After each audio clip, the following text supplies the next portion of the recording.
రాష్ట్రంలో కూటమి అభ్యర్థిగా తిరుపతి రాయలసీమ జిల్లాలోని తిరుపతి ప్రాంతానికి సంబంధించి ఆర్ఎన్ శ్రీనివాసుని జనసేన అధినేత పవన్ కళ్యాణ్ ఎంపిక చేయడం జరిగింది. తొలుత కొన్ని బాలారిష్టాలు ఉన్నప్పటికీ వాటన్నింటినీ అధిగమించి ఆయన కూటమిలోని నాయకులందరినీ ఏకం చేసుకుని ముందుకు వస్తున్న పరిస్థితి కనిపిస్తుంది. సార్, ప్రధానంగా ముందుగా మీకు కొంత అంటే మీ పట్ల కొంత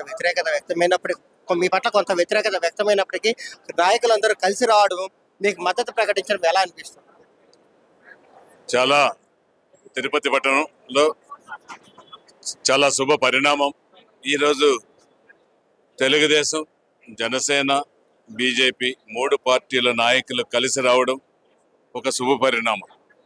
ఈ ఆధ్యాత్మిక నగరంలో వెంకటేశ్వర స్వామి వెలిసి ఉన్న స్థలంలో ఒక ఉమ్మడి కూటమిగా ఏర్పాటై ఇక్కడ అభివృద్ధి ధ్యేయంగా అనుభవశాలైన చంద్రబాబు గారు ఒక రాష్ట్రాన్ని అందరినీ కలిపి ఇప్పుడు పాలిస్తున్న రాక్షస పాలన అంతం చేయాలని కంకణం కట్టుకున్న పవన్ కళ్యాణ్ గారు మోదీ సహకారంతో తిరుపతి నియోజకవర్గాన్ని అన్ని రంగాల్లో అభివృద్ధి చేసి నాయకులందరినీ కూడా కూడగట్టుకొని ముందుకెళ్ళి విజయ డంకా మోగిస్తామనేది కూడా తెలియజేస్తున్నాం. అంటే ప్రధానంగా ప్రజలకు సంబంధించి మీరు ఏమి హామీలు ఇచ్చి ఓట్లు అడిగే పరిస్థితి ఉంది?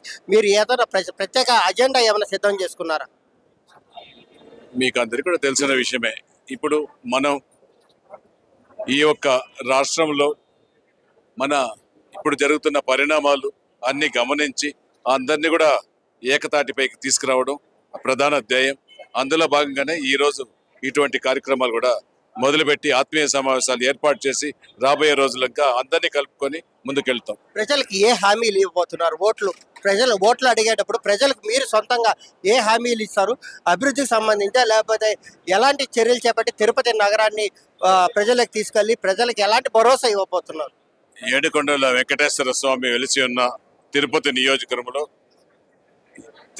నియోజకవర్గంలో ప్రజలందరికీ ఏదైతే అవసరాలు ఉన్నాయో, ఎక్కడ 50 డివిజన్లలో ఏది అవసరం ఉందో అవన్నింటినీ కూడా ప్రజల విన్నపాలు తీసుకొని ఖచ్చితంగా కూడా అవన్నింటినీ కూడా వారి కోరిక మేరకు ప్రభుత్వ నిధులు తీసుకొచ్చి ఖచ్చితంగా కూడా తిరుపతి పట్టణాన్ని అన్ని రంగాల్లో అభివృద్ధి చేసే దిశగా చేపిస్తామనేది కూడా తెలియజేస్తున్నాం. యువతకు మీరు ఇచ్చి ఏ హామీ ఇస్తారు?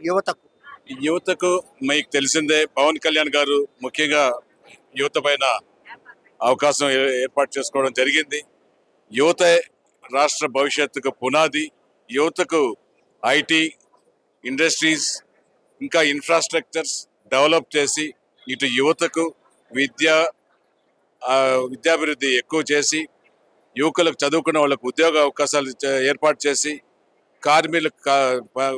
ఉద్యోగ అవకాశాలు, ఇండస్ట్రీ నెలకొల్పి ఉద్యోగ అవకాశాలు ఏర్పాటు చేసి ఇవన్నిటిని కూడా మోదీ గారి సహకారంతో, చంద్రబాబు గారి అనుభవంతో, పవన్ కళ్యాణ్ గారి చొరవతో తిరుపతి పట్టణానికి అన్ని పరిశ్రమలు తీసుకొచ్చి ఇటు యువతకు ఉద్యోగాలకు నా వంతు మేలు చేస్తాననేసి అందిస్తాననేసి కూడా తెలియజేస్తున్నాను. ప్రధానంగా ఏదైతే యువతకు సంబంధించి ఉపాధి అవకాశాల కల్పనకు సంబంధించి పూర్తి స్థాయిలో చర్యలు చేపడతామని చెప్తున్నారు. మరోవైపు ఏదైతే కూటమి సందర్భంగా పవన్ కళ్యాణ్ ఏమైతే హామీలు ఇచ్చారో ఆ హామీల అమలు కూడా తాము ముందుండి పోరాడతామని, అలాగే ప్రజా సమస్యలు ఎప్పటికప్పుడు తెలుసుకొని వాళ్ళకి మద్దతుగా నిలుస్తారని చెప్పి కూడా ఆర్ఎన్ శ్రీనివాస్ తెలుస్తున్నారు.